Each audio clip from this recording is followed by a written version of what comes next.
reality is that storytelling is everywhere. Everything to do about the target audience, it's all about getting them immersed in your story, in your brand story. Good evening, everyone. Welcome to Entrepreneurship 101, and a special welcome to our Satellite Center partners that are tuning in from across the province. Tonight's lecture is on marketing communications for startups and is really focused on why startups should do marketing and what types of goals they should be establishing, and is mainly focused on the importance of storytelling as a key marketing concept that startups should explore. And I'm very excited to welcome our speaker tonight, Mark Evans. Mark has been a big supporter of Entrepreneurship 101. He has been giving this lecture for a few years and comes every year with a new angle and new information. So it's really good to look back at his previous lecture videos to really get an idea of all of the advice that he has for startups. Mark is a digital marketing and content strategist. He's worked with startups and fast-growing companies to create and tell their compelling stories. He also has experience working for several startups, including Planet I, B5 Media, and Seismos. He spent more than 10 years as a technology reporter with the National Post, the Globe and Mail, and Bloomberg, and he currently writes several blogs as well as an online column on small business and entrepreneurship for the Globe and Mail. Mark is also one of the founders of Canada's Mesh Conference, and I'm very excited to welcome him here today. Thank you. Okay, well, thank you for coming. So I think this is the fourth or fifth time that I've done it, and if you've been here before, hopefully I won't be repeating myself. I try to do something different every year. Sometimes it's successful, sometimes not so much. But what I want to talk about today is epiphanies, Florida, and the key to marketing success. So in simple terms, I want to talk about some of the key lessons that I've learned over the last little while that have sort of shaped the way that I look at marketing and how I serve my clients, who are mostly early stage startups looking to do marketing or looking to recalibrate on their marketing efforts, and give you some examples of how I've taken those lessons and applied them into how I do my job. So before we get started, for those of you on the Twitter, my handle's @MarkEvans, the hashtag is ENT101, and if you don't have to worry about writing notes because I've uploaded the presentation to SlideShare already, and you can just note the bit.ly there. I'll give you a couple seconds to write it down if you want to. So I want to start off with the first epiphany, and this happened about 3 or 4 years ago. We were on vacation on the north shore of Prince Edward Island, and anybody been to the North Shore of Prince Edward Island, or Prince Edward Island for that matter? It's a very, very slow place. Everything happens slow, right? They drive slow, they eat slow, they walk slow. And so you have a lot of time to think when you're there. And this beach is a beautiful beach, as you can probably tell. It goes on for miles and miles, and it gives you lots of chances to think about things, particularly because there's no internet where we were staying. And I don't know where the last time you were without internet, but 2 weeks without internet, it's like, it drives you crazy. But it does give you time to think about who you are and your meaning and why you're on this earth and things like that. And I had this epiphany that at the time I was doing a lot of social media. I had just been, I'd been fired by a startup during the 2008 economic crash. People forget that. And I didn't know what I was going to do, and I got a social media gig, and I did lots of social media consulting because that was the flavor of Kool-Aid that people wanted to buy. And so while this is a marketing lecture, sales rule number 1 is sell what people want to buy. And that's what I did. The problem was, any social media consultants in the room? Okay, sorry about saying this. I hated doing social media with a passion. The problem was that, 1, there was way too much competition. At the time, everybody was into social media, so if you had a Twitter account, you were on LinkedIn, you were a social media consultant. So it was really hard to differentiate myself. 2, I was mostly doing strategy because I didn't have the cycles to do the tactics. And strategy sounds really good when it comes to social media, but the reality is you look at what a company does, you look at their target audiences, and it's pretty straightforward what kind of platforms they need to be on. And you can give them some guidelines and some best practices for doing strategy, but the magic happens when they do the tactics. Now, some of the tactics is grunt work, It's that day-to-day things you have to do, and some of it is magic. The engagements, the conversations, sparking people's imaginations, getting people interested in what you're doing. And the third reason that I sort of had misgivings about social media is that I saw this whole startup scene happening. Right now startups are hot and they're very sexy, but 4 or 5 years ago, there was a lot of talking about startups, but not a lot of doing. But I saw sort of things were starting to ramp up. And I figured from a business perspective and from a personal interest perspective, it was better for me to do startups and do startup marketing rather than back myself into a corner. I felt with social media, there was only one slice of the pie. With the startups, they do everything. They need social media help and messaging and content development and everything else in between. And so for the past 4 or 5 years, I've been exclusively focused on startups. Most of them early stage, most of them not doing startup marketing at all. Most of them have no internal startup marketing resources. They're very smart people, but they're not marketers. Epiphany number 2. So this starts with my wife, and most of my wife, but those are my 2 kids.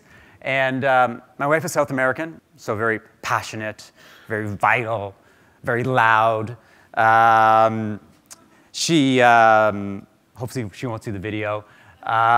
So a couple things about my wife. She is a teacher, so she gets 2 months off every summer. And as my kids have gotten older, she's gotten the travel bug. So we've been across Canada. We've been to the West Coast. We've been to the East Coast, all of it by car, which is pretty crazy. This summer, we're going to Peru for 4 weeks, which should be interesting. Again, probably no internet. I'm not really allowed to be on the internet. But last summer, after traveling all through Canada, she decided that we were going to go on a road trip, and we decided that we were going to go to Florida. Anybody been to Florida, period? Anybody been to Florida in the summertime? See, there's no one else as crazy as my family go to Florida in the summertime. So it's like 28 degrees. They say it's 28 degrees Celsius, but that's not true. It's really, really hot. Oh, the other thing I forgot about my wife when we travel is she likes to camp. We don't stay in hotels, right? So think about it. Florida, July, we're camping. So we're camping in our tent, and we get there, and it is super, super hot. It's super hot. It's so hot that in the tent we have a no-touch rule. Like, don't touch my hair, don't touch my foot, don't touch my toe. So the first couple of nights, this is impossible. So I decided I'm going to get the smart idea, and I'm going to go to Walmart, and I'm going to get a fan, right? Because we're going to do it. So I bought this fan. I'm thinking really smart, like 20 bucks, right?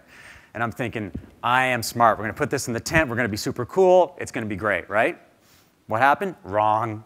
It's too hot, right? This is not going to work. So next thing we do, we go back to Walmart. We get a bigger fan, right? A tower fan. It rotates, right? And I thought, this is definitely going to work, right? It has remote control. It's a small tent. We try it out for a couple of days. No, that doesn't work. So we're going down. We're traveling through the Florida Keys. We get to the Florida Keys. We get to this campsite, and there's this family there from North Carolina, with the southern accents and the gun racks and the whole 9 yards. And we look at their tents. They got an air conditioner in their tent. It was so incredible. I felt kind of like stalkerish taking a picture of their tent. But that's an air conditioner. And every site has electricity, and they had a portable air conditioner. So there was 2 epiphanies here. One, if you happen to go to Florida in the middle of the summer and you're going to camp, buy an air conditioner, portable air conditioner. And epiphany number 2 came from all the driving we did. So we probably traveled 4,000 or 5,000 kilometers. And the epiphany that I came to about this was this question, which was why marketing? Now, it sounds like a fundamental question, but it sort of came to me because I had just come off 2 long-term projects with 2 startup clients, and both of them went, I would say, to be fair, not so good. For whatever reason, it just didn't pan out the way that they wanted it and the way that I wanted, and it wasn't because of I don't think it was because of lack of effort or a lack of time spent with them. I was trying to rack my brain about, well, why wasn't I as successful as I wanted to be? And I think it really goes down to the question of why. So why do marketing? Because I think I should have started that. Because the thing about most startups in particular when it comes to marketing is they think of the marketing as a concept to them. It's sort of abstract. And until they get into it, they don't really understand what it is. And it really starts with why you want to do it. Now, why sort of happens with some basic fundamental maybe emotional thing. So it's, what are your needs as a startup or an entrepreneur? And what are your motivations? Like, why do you want to do this thing? What's driving you to think, I got to do marketing? And what are your desires? Like, what do you want to achieve with your startup? And we're not talking about goals. We're just talking about things that you want to do, why you want to do them. And marketing has a lot to do with fear. It's the fear of competition. It's the fear of failing. And challenges. You know, entrepreneurship is hard. You know, there's lots of challenges along the way and lots of hurdles. And the things that you're interested in, because people are interested in marketing. It's kind of cool and sexy. And so a lot of this thinking was also helped by a book that I read, Start With Why, Simon Sinek. Anybody read Start With Why? Okay, great book. If you haven't read it, you should read it. The other book that I could recommend, just sort of going off at tangent is a little bit, is Inside Advantage by Robert Bloom. So if you're interested in a book that's really about identifying your core customer, Robert Bloom's book is the one to read. And so Simon Sinek has this thing called the Golden Circle, and it starts with why, how, and what. So why is for him is, so why does your startup exist? Like, what is your purpose?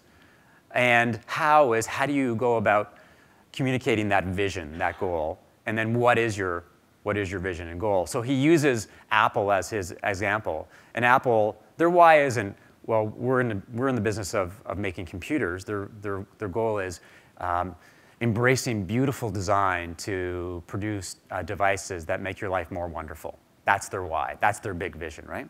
But you could sort of hack this golden circle for marketing. So why do you want to do marketing? Right at the core of what you do.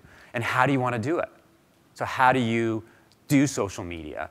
And how do you do videos? And how do you do a website? And then what are you going to do in terms of tactical execution? Like, how are you going to all make it happen? And the other thing to think about is goals, in terms of, like, what are your goals? And that's another thing that dawned on me when it comes to marketing, is that you have to go in with defined goals of what you want to achieve. It's like, marketing for the sake of marketing makes no sense to me. You're wasting your time. You might as well focus on product or sales. But if you want to do marketing, then you got to figure out why we want to do it, what we want to achieve. So for a lot of people, it could be things like brand awareness, leads and sales, users, hopefully they're customers because they pay you money, validation, credibility, media coverage, and investors. I mean, those are your goals, and you should articulate your why and articulate your goals. And that establishes the foundation for taking those first steps with marketing. It sounds fundamental, to be honest with you. It sounds pretty straightforward, but it's the foundation of what you want to do. Okay, so let's talk about sort of the landscape right now in terms of where we're at with the consumer marketplace. So the average person, this came from a study a few years ago, season reads about 100,000 words a day of content, TV, radio, social media, video, games, text messages, and web. That's unbelievable when you think about it. I mean, think about how much content we're reading or seeing or listening to. I think pretty much everyone can agree. It may not be 100,000, which is a pretty big number, but it's certainly a lot. So that's one thing you got to think about when we're talking about the consumer landscape. The second thing is this whole content marketing phenomena, in which every single brand has to be a publisher. So now we're all pumping out white papers and case studies and blog posts and social media and videos, and the list goes on and on and on.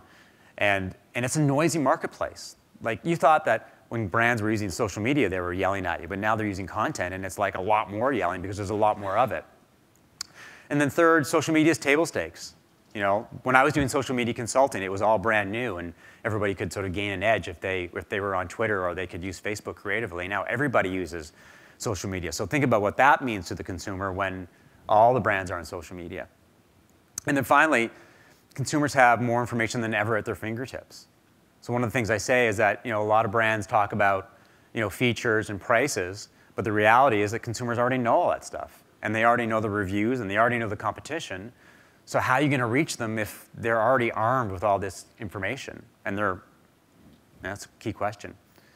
And so there's a huge challenge for a lot of organizations these days, is how do you engage distracted, multitasking, information overloaded consumers? That's the big thing, right? So how do you do it? Well, there's a simple answer, and the answer is storytelling, right?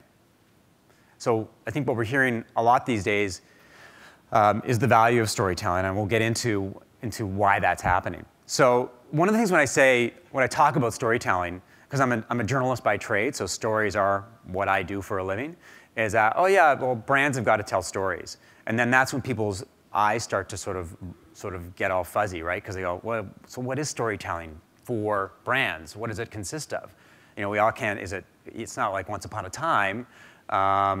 So I think that's when we lose people. And the reality is that storytelling is everywhere in everything you do. And what it is really an approach to creating things that communicate with the consumer. So it could be case studies, or it could be your website, or it could be social media, or it could be blog. And the common theme is that you are taking a very customer-centric view of the world. And what you're trying to do is provide things that are of value and of interest to your customers. And trying to do it in a way that's engaging and educational and entertaining. Something that I like to refer to as the 3 E's, right? So is that everything to do about the target audience and nothing really to do with what you do or the features or your prices. It's all about getting them immersed in your story, in your brand story.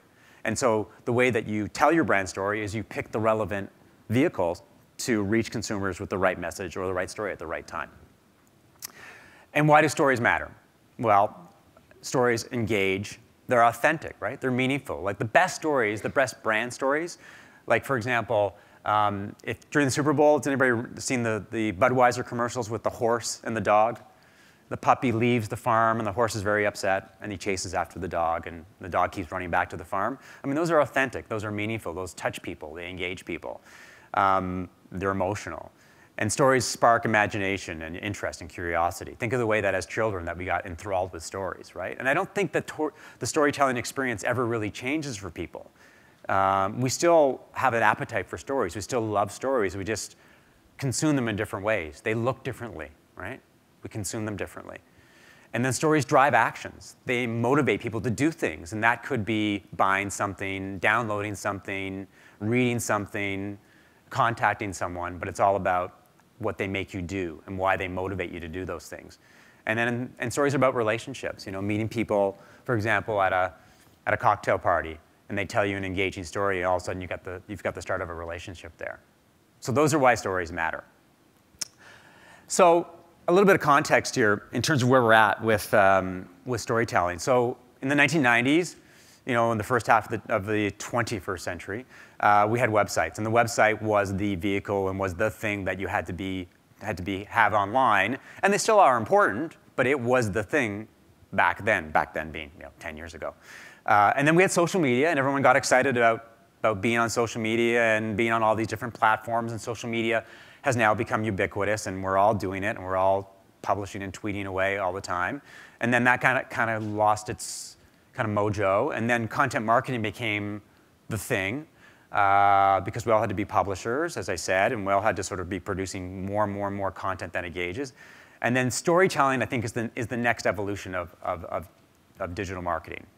It's this willingness to basically create narratives that engage people, create narratives that bring people into your brand in a way that has everything to do with them and very little to do with your product. Like it's not product focused, it's customer focused, and that's the biggest difference when it comes to marketing today. And I think that's where storytelling really thrives, is the sense that it's all about you, not about me. It's all about you. And so they had a CB Insights, which does some really, really good research, did a research recently on the 20 top reasons that startups fail. And number one, and hopefully you will take this under consideration, is no market need. So there's a lot of startups there that are doing a product for the sake of doing a product, and there's no need for it. And number two, ran out of cash. Number three, not the right team. And then number 7, which I think is down pretty too low, is poor marketing. Number 8 is ignoring your customers, which is interesting when you think about it. Why would you ignore your customers? But when I look at that as a marketer, I go, well, that's way too low. And what it says to me is that this is the sort of current kind of lay of the land when it comes to where marketing fits in the scheme of things. Because a lot of startups see marketing as an afterthought or something they just bolt on after they've got the product. And after they start going after customers. And the reality is that when it comes to marketing and storytelling, it has to start from the very beginning. Like when you think about why you did your startup, why you want to create your startup, like what's your story? Like Like, what are your motivations? What are your interests? Like, what has prompted you to quit your job or graduate from school and not go into a 9-to-5 job, but to do this high risk, consuming activity?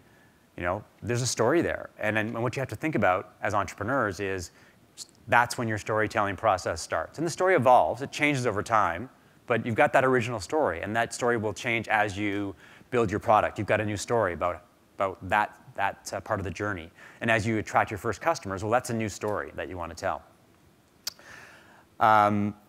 So where do you start with storytelling? I mean, there's lots of different options. That's one of the problems with storytelling and marketing in general, is that it's like going to Denny's, right? You've got dozens and dozens of choices. You could pick any of them, but you got to pick the ones that work best for you. So when you go to Denny's, I bet you probably eat the same 5 things every single time because it makes your life easier. And for startup marketing, it's the same thing. You got to focus on the things that make your life easier, get you the most attention, get you the most traction. So I see 7 sort of must-haves for startup storytelling success. So one is being customer-centric. I mentioned it off the bat, and I'll mention it again because I think this is probably one of the biggest killers of startups, is the fact that they're so product-centric. They're so inward-thinking, and that is a very dangerous thing to have. So the problem with startups is that they're very consuming. They're very it's a very inward-thinking activity. They're so focused on what they're doing, what they're building, that you lose focus of your actual customer. I'm always surprised when I work with startups and they haven't even done user profiles or buyer personas. Like, they don't know who their customers are. They think it's 18 to 35-year-old women who like buying cosmetics. Well, actually, it's not. There are actually subsets within each one of those within that demographic who have slightly different needs, slightly different interests, slightly different motivations. And so you got to think about your customer at all times. You got to be in their shoes, talking to them, trying to get information from them, meeting with them. And it's a willingness to listen, because we as marketers and as startups, we like to talk. We don't listen to the marketplace, right? So you have to listen through social media. You have to listen at conferences. You have to listen online. It's listening all the time. And flexibility and agility, right? So marketing is opportunistic. Marketing, you see windows of opportunity that you've got to go through, and it's the willingness and the ability as marketers to basically, there's a good storytelling opportunity. It could be hijacking the news, so you see a news story happening, and you've got a story to tell that fits in with the news, right? Or it could be a big trend, and you can be part of that trend, so you tell your story as part of that trend. Personality. Brand personality matters, especially for small companies. Like, how are you going to differentiate yourself when whatever product you're doing, someone else is doing something pretty similar, if not exactly similar to what you're doing? So if you've got some personality, then you can stand out from the crowd. And a commitment. It's a commitment to telling stories on a regular basis. Like anything, you can't do things in fits and starts, right? You can't do product dev and then stop. It keeps on going. You can't do sales and stop. And the same thing for storytelling, is you got to keep going, right? You got to say, I'm committed to storytelling. It is a part of my startup DNA. This is something that we're going to keep on doing. And then you have courage. And courage has to do with failure, really. Because as marketers, and something that I've learned firsthand, is that sometimes we fail. Like, sometimes we work with clients and it doesn't work out. And sometimes we launch marketing campaigns and they don't work at all, and they don't get any users, and they don't attract any attention. But failure is part of the journey. Failure is the way that you learn. So like, I have sort of licked my wounds and got up again and sort of recalibrated how I do business. A key part of your marketing is going to be trying things, experimenting, failing. Trying things, experimenting, failing. Because a lot of what you're going to do with anything you do with your startup is you're going to experiment. I mean, startups, when you think about it, are hypotheses. That's all they are. They're experiments, right? You want to see if this thing that you think is going to work will actually work. And so you put it out into the world and you play with it, and it doesn't work, and you fix it and you do other things. And the same thing with marketing and storytelling. You try stories, you try to see what kind of channels work, and if they don't work, then you try to fix them, or you try something else, and the process goes on and on. And so the keys to telling good stories, so let's think about, like, what kind of stories do you have to tell? So you think about, so how are you unique or different? Like, what can you do that's creative, that makes you stand out from the crowd, that will put the spotlight on you versus somebody who does something similar, who may not have as much personality, who may not have as much creativity, who doesn't think slightly out of the box like you think. So being different is important. Going back to our willingness to have courage and to try things that may not work, but you don't know, right? Who are your target audiences? So for anything when it comes to your product or your storytelling, you got to figure out who those people are. You know, and I think most startups, when you think about it, you're looking at creating 3 to 5 buyer personas, and these are your target audiences. And so those are the different types of people that you want to sell to, and they kind of have similar needs and similar interests, but they're slightly different. So somebody may be motivated by price, somebody may be motivated by features, somebody may be motivated by benefits. But fundamentally, they have a need for your product. And so you got to find out who those people are. And how you do it is, at first you maybe make educated guesses, and then you go out into the marketplace and you find out who those people are. So I'll give you an example. I'm working with a startup program called Startup Next. Out of the working group. If anybody's interested in that program, you should check it out. And so one of their startups, and these are very early stage startups, one of their startups is doing, they have an e-commerce platform where you can order furniture by the room. So if you want your bedroom or your living room furnished, and they're aiming at the condo market, is that you can order it and they'll deliver the whole furniture piece to your room. It'll just come in like a bedroom or whatever you want. So they thought, well, you know, the target audience is probably men and women and who live in condos. And so what they did is they went to IKEA to find out what furniture buyers want and what they're interested in. And they went to, what they did was really interesting. They went to the people coming out of the store with their purchases and asked them a bunch of questions about their buying habits and their buying behavior and their decision making. And then they went to the people who were returning stuff they didn't want and asked them about their experiences and why they were returning their merchandise. And it gave them 2 completely different perspectives on target audiences. And what they discovered was really interesting is that men between the ages of 25 and 44 were totally into their product, like totally interested in what they were doing, and women had 0 interest in their product. And what it came down to was that what women were interested in was convenience. They didn't want to work it, right? You just wanted to buy something and you just wanted to show up. And if it wasn't, you know, as wonderful and as soft as you thought it was, that didn't matter. Women, and making a sweeping generalization here, they found out women like to touch things, right? They like to sit in things. You know, they like to have that sort of that experience. So this whole idea of buying a room of furniture online without really knowing what it was like didn't work for them. So for them, it gave them a huge insight into the target audiences, allowed them to basically sort of take their marketing focus and go completely over here, right? So it allows them to be more efficient and more targeted in the way they go after consumers. And the other thing is, where do you tell your stories, right? You can tell your stories everywhere, so you got to figure out, based on your target audiences, you know, where do they exist? Like, where do they, you know, are they on the GO train and they're looking at the metro? Are they online? Are they on Twitter? Are they on Facebook? Like, you got to find out where they go or where they exist so you can actually tell stories in those places. And then who gets to tell stories? And this is a really interesting one because, you know, when you think about it, you know, usually for entrepreneurs, you're the chief storyteller. Like, you're telling the story all the time, but there's lots of other people who can tell stories for you too, like your investors and your employees and your partners and things like that. So think about that as well. And how do you measure success? So it could be social media, it could be analytics, it could be talking to customers, it could be customer service, right? So if people are talking to your customer service people, all those different places to measure success. And the other one is, how do you keep it going, right? So as I mentioned, you know, storytelling, like anything, is a machine, right? You got to feed the machine all the time. And so one thing in terms of looking at your storytelling activities is you got to do stuff that you can actually do on a regular basis.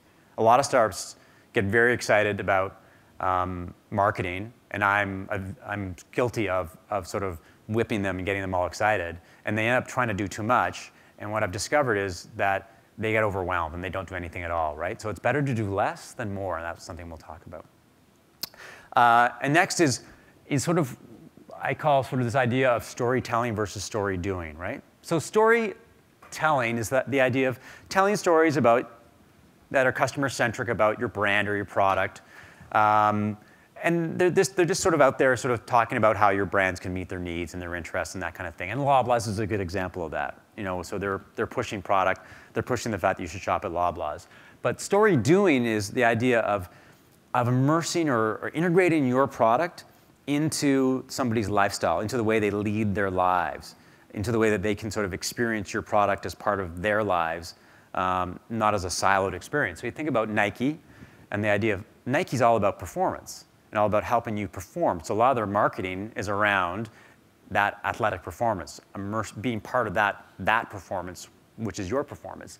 Airbnb, the whole experience about traveling to all these exotic places, or all these non-exotic places, but that experience of saving money, of living in places that aren't hotels, that are really unique and different.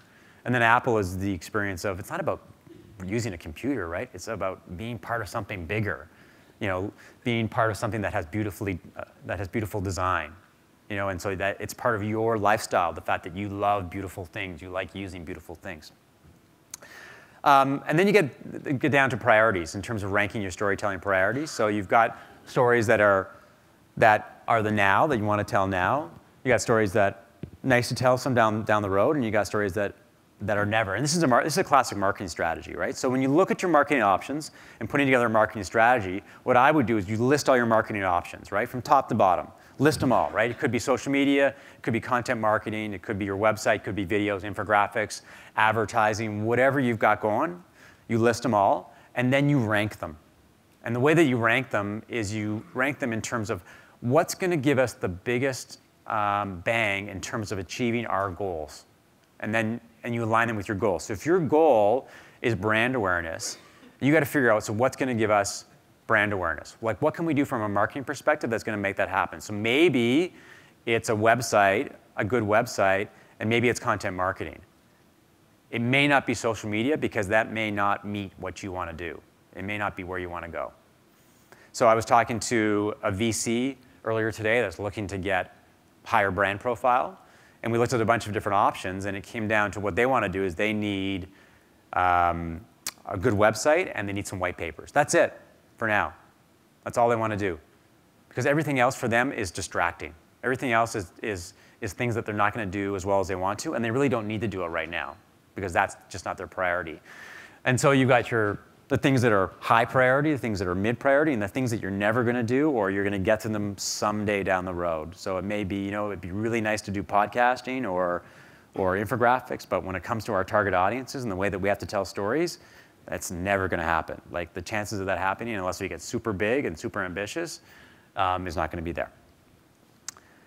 And the other thing to remember is that everyone's a storyteller, so that everybody associated with your startup has to be able to tell your story. So it could be your employees, it could be your investors, it could be your advisors, it could be your parents, it could be your friends. They got to get that story down, and they're all going to be part of helping you create stories that are going to drive you forward.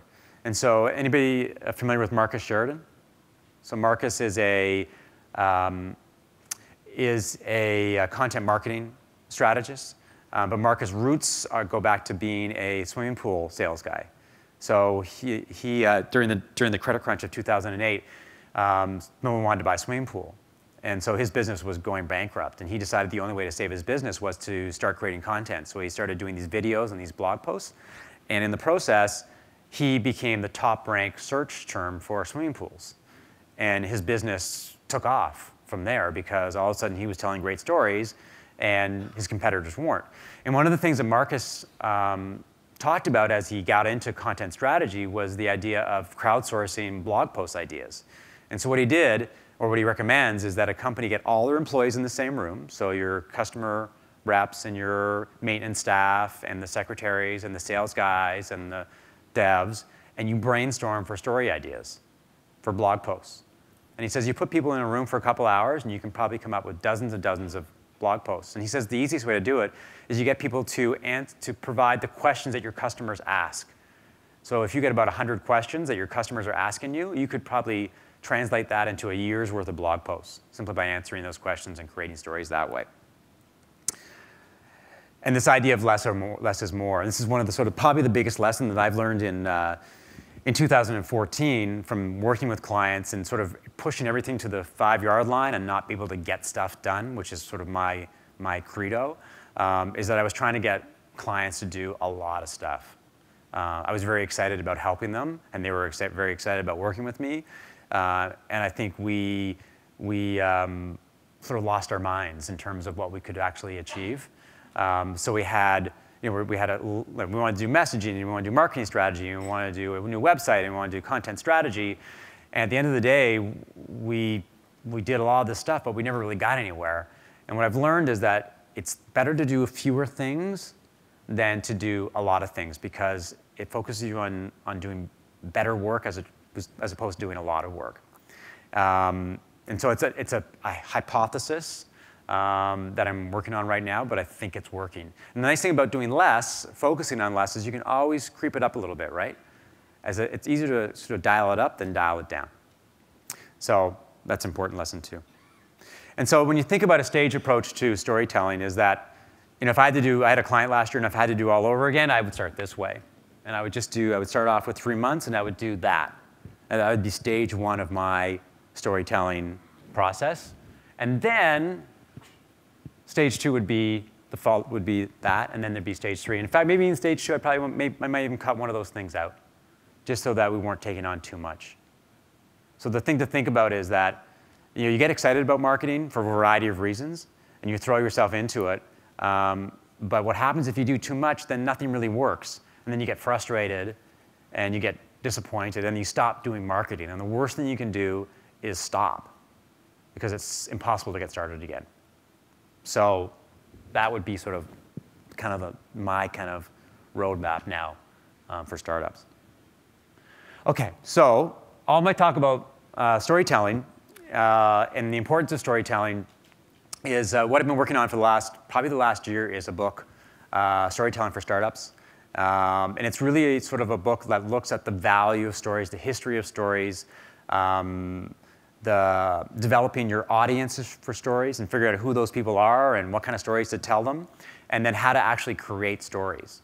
The actual sort of, what kind of stories do we have to do, and what are the best practices for getting those stories. So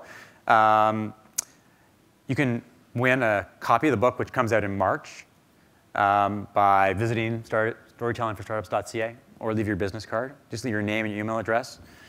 Enter the contest. So you get a signed copy of the book and 2 hours of consulting help. And then I'll put you on my mailing list, and I'll tell you all the good things about the book, which I think is sort of encapsulates a lot of things that we've talked about, and really sort of dives into the value of storytelling, case studies, lots and lots of case studies of companies that are doing stories, telling stories, the tools to use to tell stories, and there's tons of great tools out there, and then giving you sort of the knowledge to either do stories yourself or actually be able to hire people who can do stories for you. All right, so that's it for the presentation. So lots of time for questions. You can ask now. If you're shy, you can ask later. I'll stick around for a while. No? First of all, thank you so much. Okay. That was awesome. But I want to go back to when you talked about building a buyer persona. Right. And it's one of the things I'm stuck with. So do you have any recommendations or advice for how someone like me can go about and find a way to build a buyer persona, or references or anything? So, so there's a tool you should use called personaapp.com. personapp.com, and it's sort of a user-friendly way to build personas. So the first step for building personas is to not sort of take this sort of homogenous view of the world that you've only got one consumer, one group of consumers. That actually there's multiple consumers, and you got to make some educated guesses, right? So at the get-go, probably start with sort of trying to create maybe 3 or 4 different personas, and then you sort of map them out. So how old are they? What are their interests? What are their motivations? What jobs do they have? What makes them be successful? What are their goals? How much money do they make? What's their education? Trying to get a full picture of who they are. And so create those kind of characteristics for each one, and then you go out and test in your marketplace. Like before you've got customers, you go out to somebody, let's say it's a woman, she's 35, she's educated, she's married, she's got kids, and you go out with her with your product and say, would you be interested in this? And she says, nah, it's not really for me because of this, or say, yes, that's exactly it. And so it's a part guessing and part validating. But it's all these different criteria that you look into. Thank you. Hi, Mark. Emily Gill. If you're working with political candidates and they're just getting their heads around branding, how do you convince them to move into getting their heads around storytelling? I think that if you think about it, it wasn't that long ago that politicians were scared to death of social media, and now they're all over social media. And I think that storytelling for them is I don't think it's that hard of a sell. It won't become that hard of a sell because once the playing field kind of levels out when it comes to using social media and having that advantage using social media, they're going to look for other tools. And so what I would say to them is that this is where marketing goes next. You know, the idea of, I guess it's kind of weird when you think about politicians being authentic. It's not really their game, right? But I would say that I think it's just an education on your part to basically say, you know, it's the way that things are happening. Look at the marketplace. Look what people are going on. So it's surveying constituents. Yeah, and I think that, you know, you want, like, they're trying to drive better connections with their constituents, and if you can get them to tell stories involving their constituents, that's great. You can look at a guy like Bill Gates, for example, who was a master storyteller. I mean, that's his whole shtick, right? And so, I mean, stories work for politicians because it helps them relate to their constituents and vice versa. Okay, thank you. Yeah. Hi, Mark. I'm Deborah. I wanted to make a comment, first of all, on one of your slides, because I know you were saying that marketing seemed really low down on that list. Right. And that if you saw number one had to do with there's no need for the product. Right. And I thought, okay, let's be honest, how much does marketing play a role in that? Meaning, we've all thought we don't need something, and suddenly we see a really good ad, and suddenly we want to buy things we didn't even know we needed. So I think that actually there's a relationship between creating needs that people don't know they have through marketing that sometimes change that number one reason why something doesn't succeed. The second thing I just wanted to ask you, so my background is also branding and advertising and marketing, and I've had a couple startups come to me for help recently. And one thing I was curious, and I was wondering how you deal with this or what your advice is for startups, is in order to be responsible, if you're doing anything around marketing or branding, you talked about the research component to it, but that often has a price tag as well, right? And I find that I sometimes struggle between saying, okay, look, I'm a smart person and I have insights, and you're a smart person and you have insights, and we can make certain assumptions, and you know what, we need to go and test and validate and research the assumptions we're going to make. I mean, a good example might be the personas, right? So, and you talked about doing research at IKEA.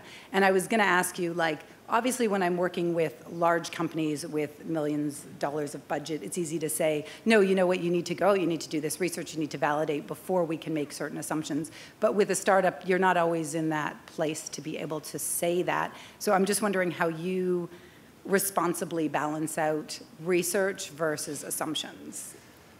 Or do you? Have you faced the same? Yeah. I'm just, yeah. Well, I mean, so part of the reality of working with startups is that they have no money, so it's really hard to make a living.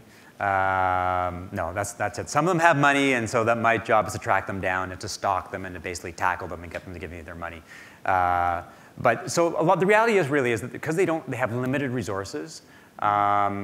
Is that they can only go so far in terms of like real research, and a lot of it, some of it is guesses. Like in terms of personas, you're guessing, and then you're trying to sort of almost hack your way into research. So for example, you know, their research, for the example, a lot of the research just involves time as opposed to money. Yeah. So the kids that went to IKEA, they went to a couple of IKEAs, right? So that was their idea of research.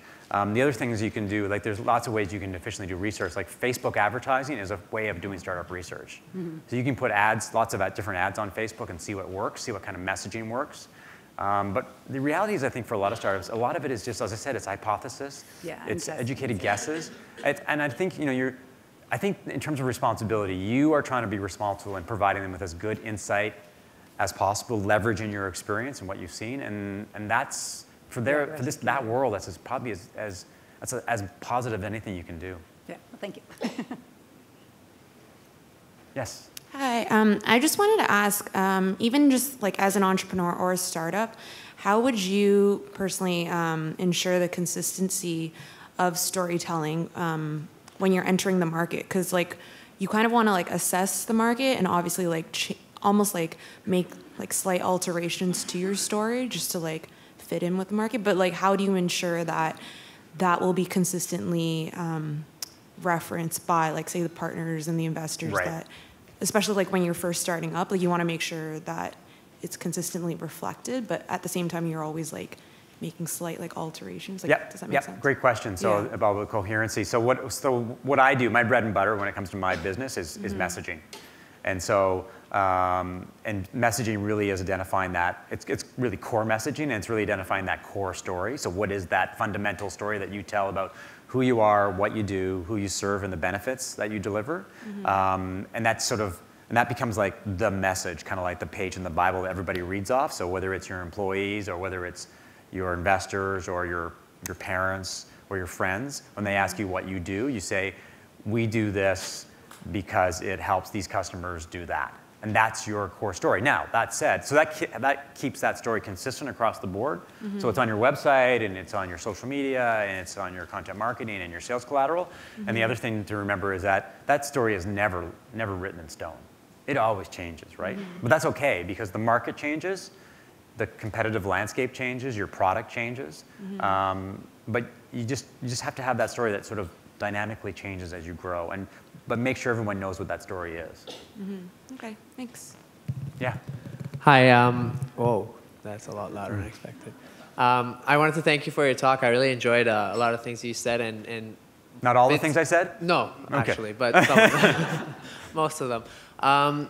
One thing that you mentioned at the beginning, I love the whole bits about storytelling and why that's the future of marketing and why that matters. But previous to that, something that is, I guess, a little bit specific to my case is how to identify your customer.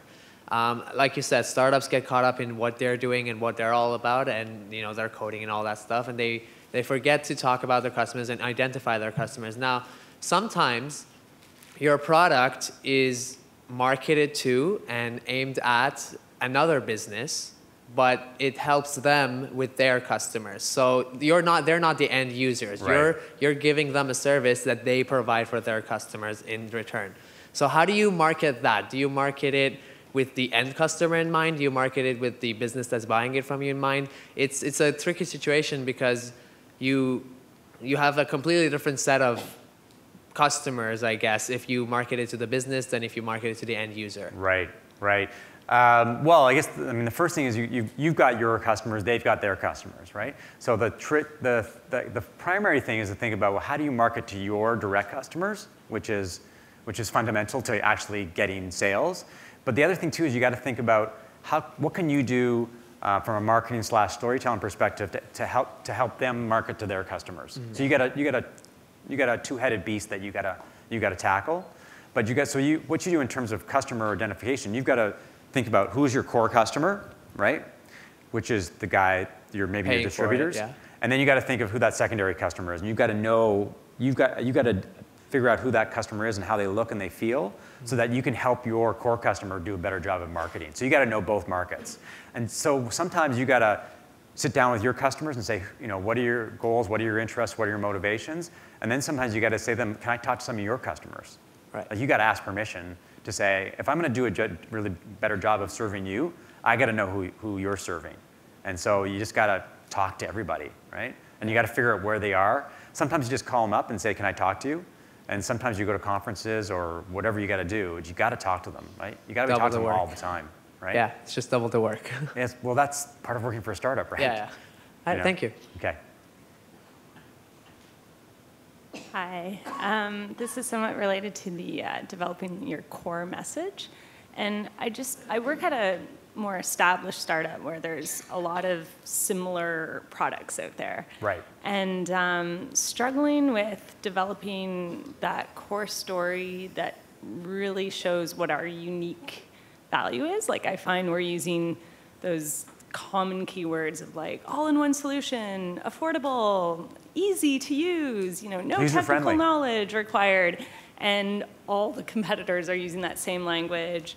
So, SEO is not that impressive, or you just you're ranking there, and you don't really stand out. So I guess do you have any tools or ways of really coming to that key message that will help you break through the clutter? Right. So, it's all, so it's carving out how you're different is a lot easier than identifying how you're better, right? So we're cheaper, we're faster, we're more user-friendly. That's really hard, but different is a lot easier to do. So the way that you carve out difference is that you basically have to brainstorm within the company. So the sales guys, the customer service people, the account managers, anybody who's talking to customers, and you gotta drill down and say, like, how are we different? Like, you guys are talking to customers all the time. You know, like, what do we do that no one else does? And you got to really sift through all that information. So get everybody at the table. And the second thing is that you got to talk to your customers. They'll tell you how you're different, right? And you got to go and say, so what do you like about our product? What's the best thing about our product? What's the worst thing about the product? How could our product be better, right? And you got to get them to tell you why at the end of the day they picked you.